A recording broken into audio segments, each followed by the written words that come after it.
So now that we have our data context added to our services container, and we have our entity, now what we can do is create a new migration, which will be used to scaffold our database. So what we can do, and in order to do this, what we'll need to do is go into our terminal window, and we'll need to make sure that .NET is not running, otherwise we're going to get an error when we try and do this.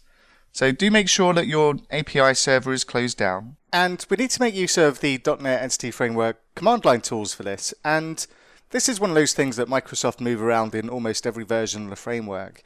In .NET Core 2.0, we would need to add a package reference inside the CS project file to make use of it. In .NET Core 2.1, it came as part of the SDK. And in .NET Core 3.0, it's been removed again from the SDK. But it's not a problem because what we can do is install it all. And on .NET Core 3.0, what we need to do is say .NET Tool install. And we'll install it globally so it's available for any projects that we create with .NET Core. And then we just specify .NET-EF and press return. Now, I've already got this tool installed, but you will need to go ahead and install this. So just to make sure it's installed, if you just run .NET-EF on its own and just press return, this will bring up the help commands that we can use for Entity Framework Core. So as long as you see this, you're good to go. And what we want to do here is actually cd up into our reactivities folder. And then what we can do is run .NET-EF migrations, add a new migration, and we're going to give it a name of initial create. Now, because we're using multiple projects and we've got our data context inside our persistence project and our startup project is our API, we actually need to tell Entity Framework about both of these projects. So what we need to do is give it a -p for the persistence project, which tells it where our data context is. And we also need to let it know about our startup project, which contains our connection strings. So we'll specify -s and API.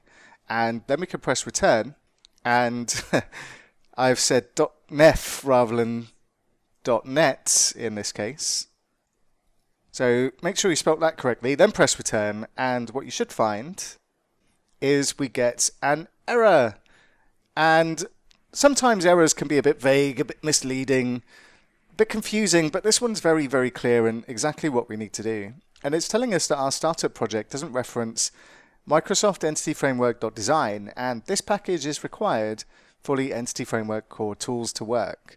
So we need to go ahead and add another package. So I'm just going to copy this into my clipboard, and let's go ahead and open up the NuGet Package Manager once again, and we'll just paste in the package that it needs, Microsoft Entity Framework Core Design, press return, select the one that's made available, and once again, we want to go for the same version that matches our runtime, 3.0.0, and we want to add this to our API project, just as it's telling us to do. And once that's complete, then we'll go for the restore option. And once that's restored, we go back to the terminal, and let's give that another go. And press return again, and this time, it creates our migration successfully. So let's see what this has actually done for us. And if I just close down the terminal window and we go into Solution Explorer, what we should find is that inside our persistence project now we have a migrations folder, and this is what Entity Framework Core tools have done for us. Now, there's 3 files in here initially. We've got an initial create.cs, which matches the name of the migration, and it's given it a timestamp. Now we also get another 2 files. We get the data context model snapshot and the initial create designer.cs, and the combination of these 2 files allows us to go back to an earlier migration if we were to use the database update command inside .NET-EF.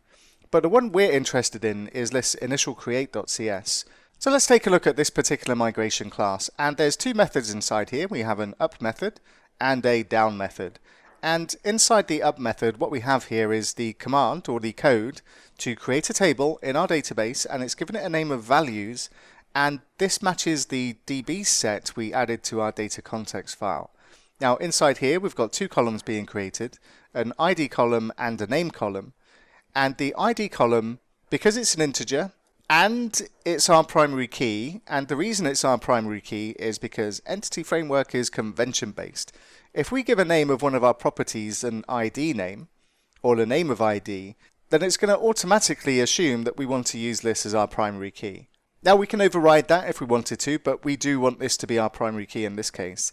And what it's also going to do in this case is add an annotation for SQLite to auto increment every time we add a new entity to that particular table. And then of course we've got our name column here as well. Now inside the down column is the opposite of what's going up in the up column. And in this case all it's going to do is drop the table that was created. And if we were to revert to an earlier migration, then this would go ahead and call the code inside the down method to drop that particular table. Now we've got our migration in place, so we're ready to create our database. And what we're going to take a look at next is how we can do this inside our code so that we can create our database and apply our migrations whenever we run our application. And we'll take a look at that next.